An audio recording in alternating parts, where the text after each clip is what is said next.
What you see on the background of this video is the Osaka loop line. It's actually three railway lines that operate in a loop. So whether you travel towards the east or towards the west, you'll end up in the same place eventually. I've been to Shin, Imamiya, because that's where our hotel was last time I was in Japan. And we used the loop line often when we were in Osaka. Now if you're ever in Japan, in Osaka, the loop line is a reliable line because you always know you'll end up in the same place eventually. So even if you miss a few stops, just keep sitting, you'll end up in the same place. And in Japan, the railways are operative 24/7. At least as far as I'm aware of, it's operated 24/7. So no matter how late you enter a train on the loop line, you know you're safe. Well, because you always end up in the same place. Why am I talking about this? Because that's how most common people operate. They don't really make life's decisions, even though it appears like this. They operate in a paranormal loop. It comes down to this.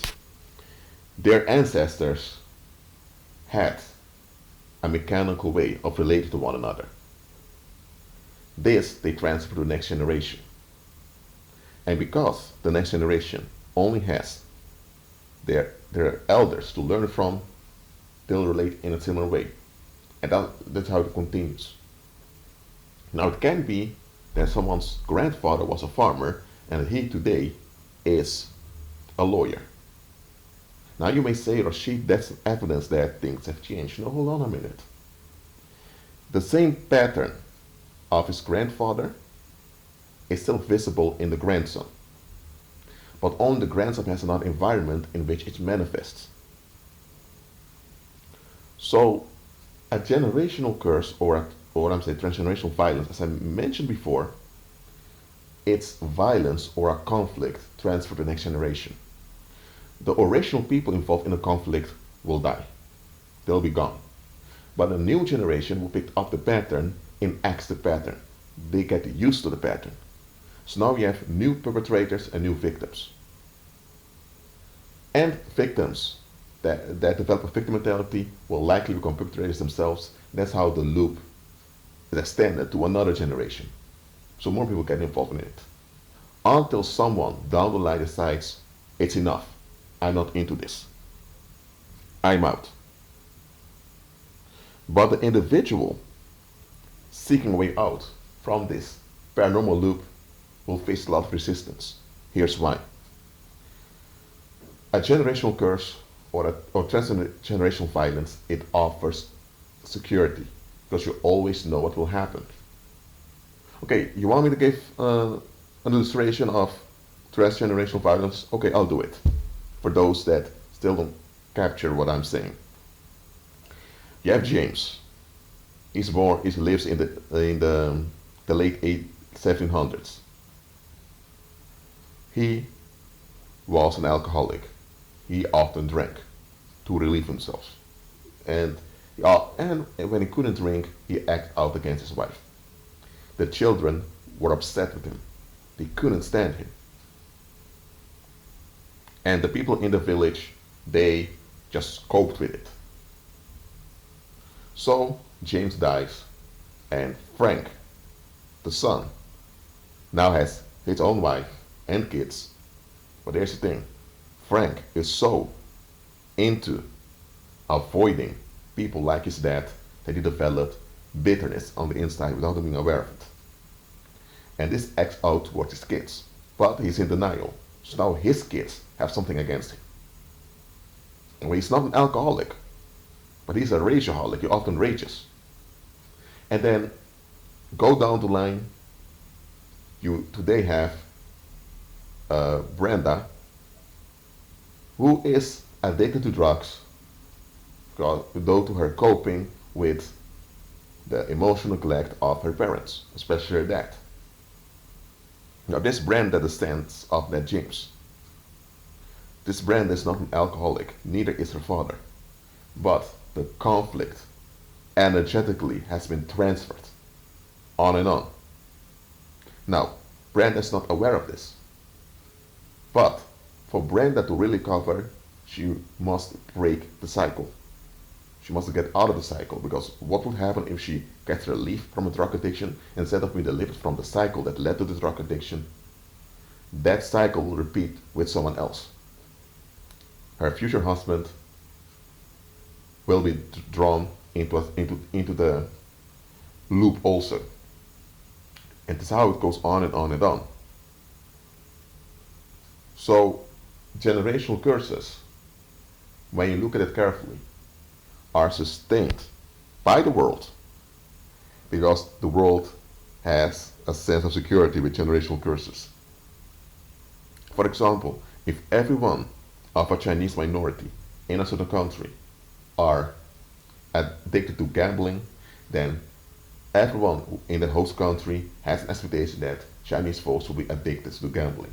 So, if that's common amongst the Chinese diaspora in a country, and this continues like this, then casino owners can benefit from it.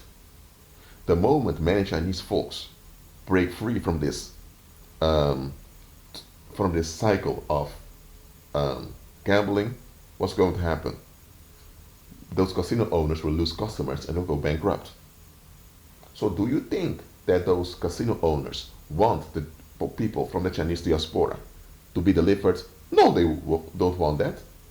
And if possible, they will fight anyone who preaches the real gospel and preaches deliverance to those Chinese folks, because they depend upon those Chinese folks being in the negative.